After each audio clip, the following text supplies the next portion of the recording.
মেয়ের হঠাৎ করে বায়না রাখতে বানিয়ে ফেললাম টেংরির স্যুপ।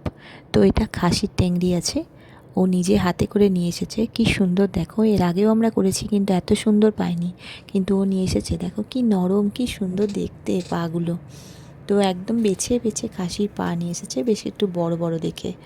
তো এখানে আমি দেখো, এখানে গাজর আর এখানে পেঁপে কেটেছি, এদিকে পেঁয়াজ, তারপরে তোমার রসুন আদা বাটা, একটু নুন, জিরের গুঁড়ো, এখানে কটা গোটা গরম মশলা, সমস্ত কিছু রেডি করে নিয়েছি।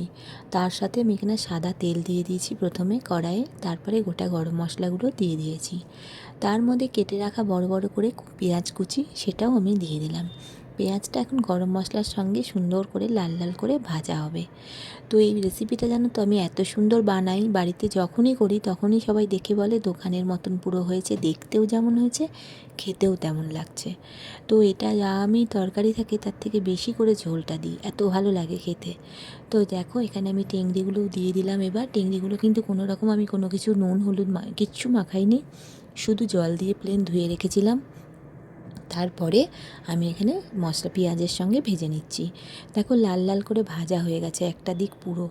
তো এখানে উল্টে পাল্টে ভেজে নিয়েছি ভালো করে, যাতে ভেতরে পেঁয়াজের রসগুলো গরম মশলা ভালো করে ঢোকে। এবার আমি দিয়ে দিচ্ছি এখানে আদা রসুনের পেস্টটা। আদা রসুনের পেস্টটা দিয়ে পুরো একদম ভালো মতন কষাবো, এটা একটুও যেন কাঁচা গন্ধটা না থাকে। কারণ এটা একদম আমি রান্না করি পুরো মাংসের মতো। এটা দিয়ে পুরো ভালো করে ভেজে নিচ্ছি। আর দেখেছো কত সুন্দর মানে গ্রেভির মতন হয়ে গেছে, রঙটাও দারুণ হয়েছে। তো এবার আমি দিয়ে দিচ্ছি এখানে জিরের গুঁড়ো আর একটু লবণ। এর মধ্যে আমি কোনো হলুদ বা ফুড কালার কিচ্ছু দেবো না, এই রকমই রঙটা করব। তো রান্নার পরে তোমরা দেখতে পারবে কীরকম দারুণ দেখতে হয়েছে। তো এখানে দেখো মশলা ভাজা হয়ে গেছে পুরো। এবার আমি দিয়ে দিচ্ছি পেঁপে আর গাজরটা। এখানে তোমরা চাইলে অনেক সবজি মেশাতে পারো, কিন্তু আমি আর কিছু সবজি দিইনি। এখানে আমি প্লেন একদম গাজর দিয়ে আর পেঁপে দিয়েই করব। পেঁপেটা একটু রং ধরে গেছিলো, তো যাই হোক। এবার আমি পরিমাণ মতো জল দিয়ে দিলাম। জলটা দিয়ে একটু নাড়িয়ে, এটা আমি প্রেসারে করেছি, কারণ প্রেসার কুকারে না করলে এই টেংরির যে একটা ভেতরে নরম ভাব থাকবে সেটা হবে না। কড়াই করলে না একটু শক্ত শক্ত থাকবে, আর ওটা খেতে মজা আসে না। তো আমি প্রেসারে বসানোটা তোমাদের সঙ্গে শেয়ার করতে পারিনি, স্কিপ হয়ে গেছে।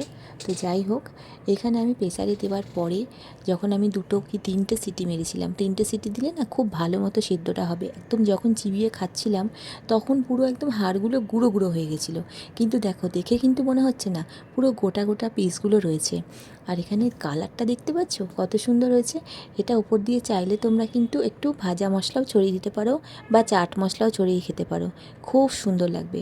আর এরকম করে রেসিপিটা বানিয়ে খেয়েও রুটি দিয়ে দারুণ লাগবে। তো আজকের মতন টাটা।